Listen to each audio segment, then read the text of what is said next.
Alors, je vous retrouve encore pour une autre aventure sur ELTV dans votre émission Gospel Culture. Ben voilà, je suis en train d'exprimer quelque part de danse sur cette belle mélodie de la chanson Espérance Adebo que nous recevons ensemble. Voilà, on va danser un peu parce que c'est la nouvelle année. Voilà. Mais voilà, cette belle voix-là. Attends, mais ta propre chanson de danseur aussi. C'est moi, c'est bien. C'est dans cette belle ambiance que nous allons maintenant nous asseoir pour échanger avec notre invité du jour. Bienvenue donc à vous. Ben voilà, cher ami, elle, c'est une jeune dame qui a commencé ou qui a débuté la chanson depuis l'âge de 14 ans à Boaké. Et ça, c'est dans les années 97. Oui. Et en 2002, à la suite de la crise qu'a traversée la Côte d'Ivoire, elle se retrouve à Abidjan avec sa famille. Elle ne laisse pas cette passion-là, elle continue de chanter au sein des groupes vocaux. Et puis aujourd'hui, elle a été détectée par des musiciens qui lui ont conseillé d'accompagner des artistes. Oui. Elle a fait pendant 10 ans. Aujourd'hui, elle met, on dira, une petite pause quand même pour pouvoir embrasser une carrière musicale. ELTV est avec elle aujourd'hui pour mieux la connaître et puis partager son histoire. Je voudrais tout simplement vous dire merci pour l'opportunité que vous me donnez de me faire connaître au travers de votre antenne et profiter de l'occasion pour faire une salutation spéciale à mon arrangeur, Archange Major, se reconnaîtra, et profiter aussi pour saluer toute ma famille et toutes ces personnes qui croient en moi, qui prient pour moi dans le secret. Je vous aime et que Dieu vous bénisse. Ok. Alors, votre histoire a commencé depuis l'âge de 14 ans, mais on va dire, qu'est-ce qui a attiré en fait cet enfant que vous étiez à la chansonnette? Ben, j'aimais vraiment la musique, c'est comme c'est inné, ça fait partie de mon ADN. Ah bon? Ma grande sœur qui aimait aussi la musique nous ramenait des cassettes avec des artistes comme Poetic Lover. Bon, à l'époque, on n'était pas encore convertis. Et quand j'écoutais ces chansons, ça me berçait. Je disais qu'un jour, je voulais chanter comme ces personnes. Et ça a activé en moi l'amour de la musique et la passion pour la musique. Et j'ai toujours voulu être sur scène, chanter. Aujourd'hui, grâce à Dieu, j'ai connu le Seigneur et je veux chanter pour le Seigneur et au nom du Seigneur Jésus. D'accord, mais à cette époque-là, est-ce que c'est vrai qu'on avait le désir, mais est-ce qu'on avait déjà les capacités musicales? Non, j'avais pas encore les capacités. Donc, comment est-ce qu'on pensait pouvoir faire des scènes, chanter à la gloire de Dieu? J'avais un grand rêve, voilà, je voulais chanter, voilà, tout simplement. Tout simplement. Tout simplement. Mais déjà, est-ce qu'on avait une idée de ce qu'on allait faire pour pouvoir réaliser son rêve? Puisqu'on n'avait pas déjà les capacités vocales.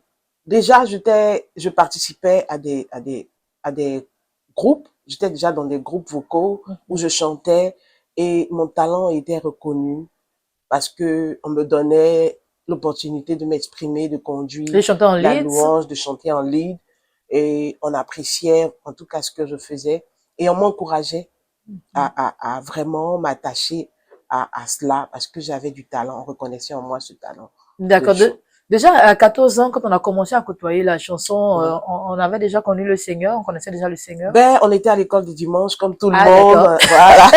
On suit les parents, on va à l'église, mais la conversion n'était pas encore, voilà. C'était pas encore, on n'avait pas encore vraiment pris l'engagement de suivre le Seigneur. Et c'est quelques années après on est passé par les eaux du baptême, qu'on a décidé vraiment de suivre le Seigneur. Mais il y a eu encore beaucoup de choses. Beaucoup de choses, en fait. Qui se sont passées. D'accord. Parlons de votre parcours, votre intégration dans les groupes musicaux, dans les groupes vocaux, jusqu'à ce que vous puissiez accompagner des artistes. Comment ça s'est passé? Est-ce qu'on peut en parler? Oui, bien sûr. Bon, quand on est venu à Abidjan après la crise, j'étais toujours encore en train de me chercher dans les groupes et j'ai été détectée par un grand frère qui s'appelle JB, qui m'a dit, bon, tu as du talent et voici un studio, ils ont besoin de choristes, viens, tu vas te faire former. Bon, là, je n'avais aucune idée de ce que c'est que faire les chœurs en studio, et grâce à un homme vraiment très bon de chœur, il m'a tiré par la main, il m'a dit, viens, tu es ma fille, je vais. Et c'est comme ça que j'ai appris sur le tas. Il s'appelle Moussa Doumbia, bon, j'ose dire son nom. C'est comme ça que j'ai commencé à faire les chœurs en studio. Et à chaque fois qu'il y avait un artiste qui avait besoin de choristes, je venais. Mais c'était comment au début, puisqu'on ne savait Au début, pas... bon, au début, on ne c'était savait quand pas même un comment peu faire. difficile. Voilà. Je faisais pas encore les grands gomos, comme on le dit. Voilà, j'apprenais avec les petits artistes qui venaient et tout et tout. J'essayais de m'adapter et au fur et à mesure, je me suis rodée. Dans les débuts, une anecdote qui, voilà, qui fait penser peut-être à un artiste qui n'était pas content, peut-être. Ben non, c'est l'arrangeur lui-même qui n'était pas content parce que quand tu es là-bas dans la cabine et que tu ne chantes pas juste, bon, si tu n'as pas envie de chanter, il faut sortir, hein.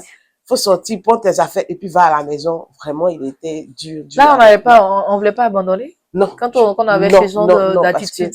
la passion était là. L'amour pour la musique était là. Et quand l'arrangeur faisait sortir ce genre de paroles, qu'est-ce qu'on faisait peut-être, mais à quoi est-ce qu'on pensait?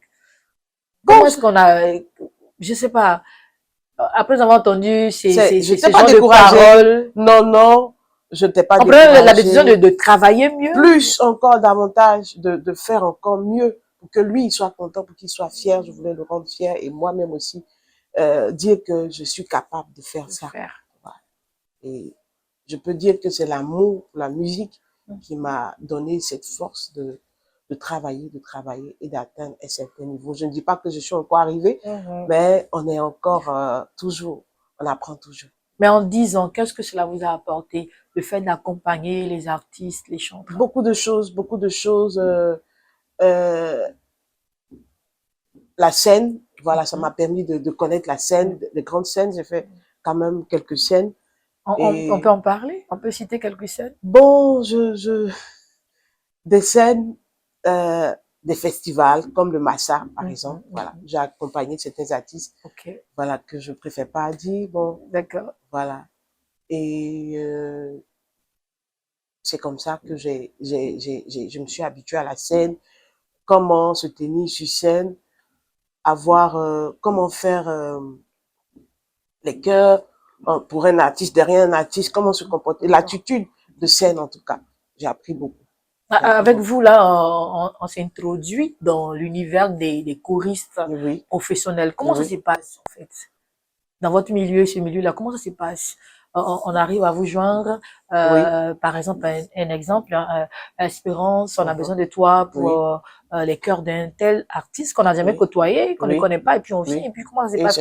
Comment ça se passe? C'est de bouche à oreille, bon, tu es dans le domaine, l'arrangeur peut t'appeler, j'ai un artiste qui a besoin de choristes pour un live, et c'est comme ça qu'on vient. Voilà, par le biais aussi des musiciens, c'est comme ça. Mais quand vous finissez de poser sur un album, est-ce qu'après, l'artiste se souvient de vous? Rares sont les artistes. Rares sont les artistes. Donc, c'est un contrat. Dès que vous finissez, c'est fini, c'est fini. C'est un contrat. Après, voilà. Même quand il y a du succès, tout, mais c'est fini, c'est fini. Non, c'est le succès de l'artiste, les choristes, à moins que ça soit une choriste qui t'accompagne en live. Voilà, si c'est la choriste titulaire de l'artiste qui l'accompagne, là, tu peux avoir des profits à côté de l'artiste. Donc, quand vous posez, par exemple, votre voix, mais après, c'est fini, l'artiste, il prend d'autres choristes pour l'accompagner dans ses voyages. Il a le choix de prendre d'autres choristes. Ça dépend de lui. Mais vous, qu'est-ce que vous ressentez? Par exemple, vous voyez un artiste sur un écran, ou bien vous voyez qu'un artiste a un succès et avec la chanson sur laquelle vous avez posé votre voix. Qu'est-ce que vous ressentez? Ben, je suis contente parce que je me dis que j'ai participé à un projet qui aujourd'hui a du succès. Donc, je ne peux que me réjouir. Mais il n'y a pas un petit mécontentement parce qu'on ne se souvient pas de vous, on ne parle même pas de vous. Non, pas du tout. Moi, j'ai fini de faire mon travail. J'ai fini, j'ai rempli ma part de contrat. Donc, pour moi, il est fini. Pendant 10 ans, qu'est-ce que vous avez, on dira, retenu? Ou qu'est-ce qui vous a marqué pendant ces 10 ans où vous accompagnez les artistes en tant que choriste? Ben, ce qui m'a marqué, c'est que le milieu du showbiz est vraiment, c'est un milieu quand tu n'as pas le Seigneur, Jésus, tu es vraiment exposé à beaucoup de choses. Voilà. Le milieu d'artiste n'est pas facile. C'est pas facile. C'est pas un milieu qui est vraiment sain. Il faut veiller sur toi-même pour ne pas tomber dans certaines choses. Parce que nous, on avait quand même la parole de Dieu qui nous accompagnait. Déjà, à la base, on avait cette semence en nous. Et quand on partait là-bas, il y a des choses dans lesquelles on ne pouvait pas rentrer. Mais en même temps, il y a certaines choses aussi qui nous tentaient. Voilà, c'est un milieu qui est quand même un peu malsain. Je suis pas en train de juger. En fait, vous dites ce que vous avez vécu, voilà, ce que vous avez vu. Voilà, votre expérience peut ne pas être l'expérience. En même temps que ça m'a apporté beaucoup de choses, en même temps que ça m'a ouvert beaucoup de choses, j'ai eu beaucoup d'opportunités, mais en même temps aussi, j'ai été exposée à beaucoup de choses. Alors, quel est le message que vous pouvez porter à nos sœurs qui ont bien envie de s'inscrire dans cette optique, accompagner les chanteurs en tant que choriste professionnel? C'est passionnant. C'est passionnant. Ce que je pourrais dire à mes sœurs, c'est de vraiment rester focus sur l'objectif qu'elles ont à atteindre. C'est d'accompagner, c'est de soutenir un artiste à vraiment se faire connaître ou à faire passer son message, à rester concentré sur son travail, ne pas se laisser distraire par les choses qui sont à côté. Voilà. Voilà, message. Et on dira même que c'est pendant l'exercice, je dirais, de votre profession, parce que des choristes professionnels, que le Seigneur vous a ouvert les portes du mariage. Hein. Justement. Vous n'avez pas dit, mais mon chéri, les stars ici. Non, vous êtes resté focus. Ouais. C'est là que le Seigneur vous a ouvert. Par la grâce de Dieu, j'ai rencontré mon mari. C'est dans le même milieu? Non, il n'a rien à voir. C'est un serviteur de Dieu. Ah, voilà. d'accord. Il n'a rien à voir avec la musique, mais il aime beaucoup la musique. On a compris. C'est-à-dire que dans le milieu, vous dites, non, il n'y a pas une femme du milieu. Je peux même, non, il y en a qui va vous prendre, mais qui va prendre le là, peut-être que c'est dans le milieu, là, mais t'as pas voulu. Mais pourquoi est-ce que t'as pas voulu, peut-être, il n'y a pas eu quelqu'un là-bas qui... Bon, il y en a eu, mais bon, ça n'a pas marché. Peut-être que, voilà, ça coulait pas. C'était pas ce que Dieu voulait pour moi. Voilà. Je pense que Dieu, il veut le meilleur pour ses enfants. Connaissant ma destinée, il a préféré que ce soit lui qui soit à mes côtés pour m'accompagner. D'accord. Là, en tant que choriste professionnel, vous sautez le pas. Vous sautez le pas et vous voulez maintenant embrasser une carrière musicale. Oui. J'ai toujours ressenti ce désir en moi de me faire entendre, de parler de mon Jésus à qui veut l'entendre avec cette voix que Dieu m'a donnée. Voilà. Je pense que ma mission première sur terre, elle n'est pas seulement d'être mère, épouse, sœur, enfant, mais elle est aussi de parler de la part de Jésus avec ce talent qu'il m'a donné. Donc, les 10 ans, c'était comme une formation pour vous? Justement, je l'ai fait pendant plus de 10 ans. C'était pour moi une formation, ça m'a permis d'acquérir beaucoup d'expérience. Je sais que j'ai encore beaucoup à apprendre, mais j'ai aussi un bagage. C'était à dessein, on a voulu peaufiner son talent en étant choriste avant d'embrasser la carrière musicale. C'est juste le coup du destin.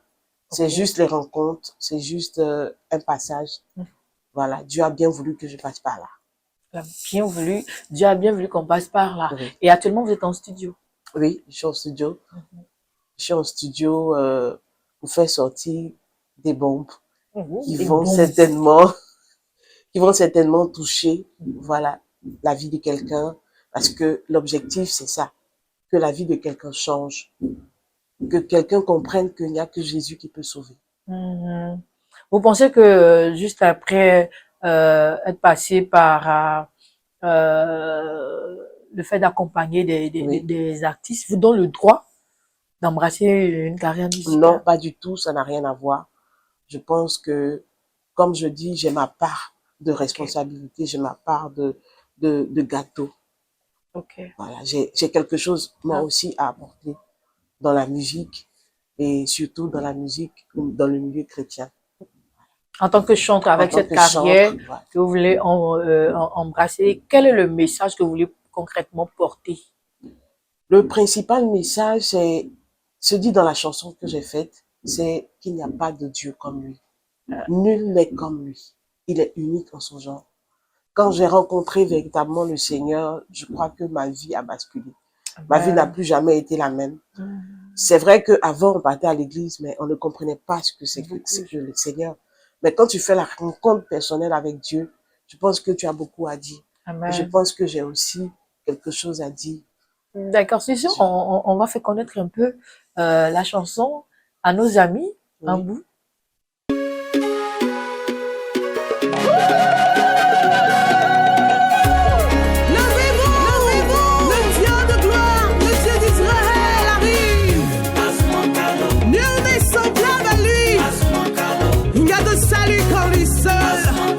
Et par lui seul.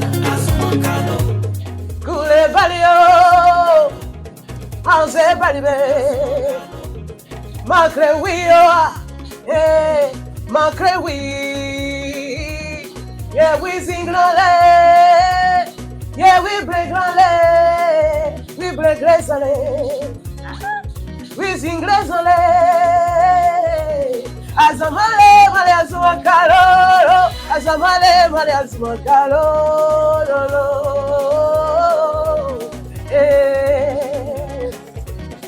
pega damalo, pega damalo, pega damalo, pega damalo, pega damalo, pega damalo.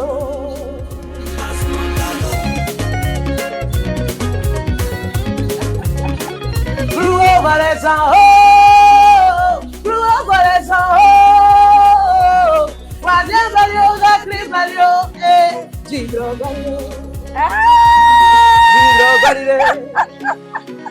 Bravo déjà. Merci, merci. Pour un essai et en langue traditionnelle, je sais pas, c'est du tradit mot en fait. Oui. Attends, déjà, mais tu es jeune comme ça, tu commences à être traditionnel. Non, non. Après, bon, c'est l'arrangeur. Bon, ce chant, je vais vous raconter un peu l'histoire parce que je traversais un moment difficile. Et j'ai un frère qui est aussi chante, qui s'appelle Bessaliel, qui venait avec le piano à la maison et on a été inspirés par ce chant. Il m'a dit juste, fais un truc dans ta langue, dis que le Seigneur, qu'il n'y a pas de Dieu comme lui. Et c'est comme ça que j'ai écrit la chanson et il a composé la musique. Ben, bravo! Là, on sait que ça a porté hein, oui. Toutes ces années que vous avez passées en tant que choriste professionnel. Oui. Ça vous a porté en plus? Bien, bien, bien. Parce que là, déjà, on sent plus. Ça m'a créé beaucoup d'amitié, de contact. Et ça vous a aiguisé voilà, aussi. Ça m'a aiguisé. Ça m'a aiguisé. Alors, on dira, c'est vrai que vous êtes en studio. Oui. On peut parler quand même de vos projets. Ben, oui. De faire des concerts, de faire des tournées. D'accord. Voilà. Mais là, déjà, sorti d'abord l'album. Faire sortir d'abord l'album, faire connaître, me faire connaître et puis faire des tournées. C'est vrai que vous êtes en studio, mais est-ce qu'on peut déjà vous associer à nos différents événements? Oui, bien sûr, bien sûr.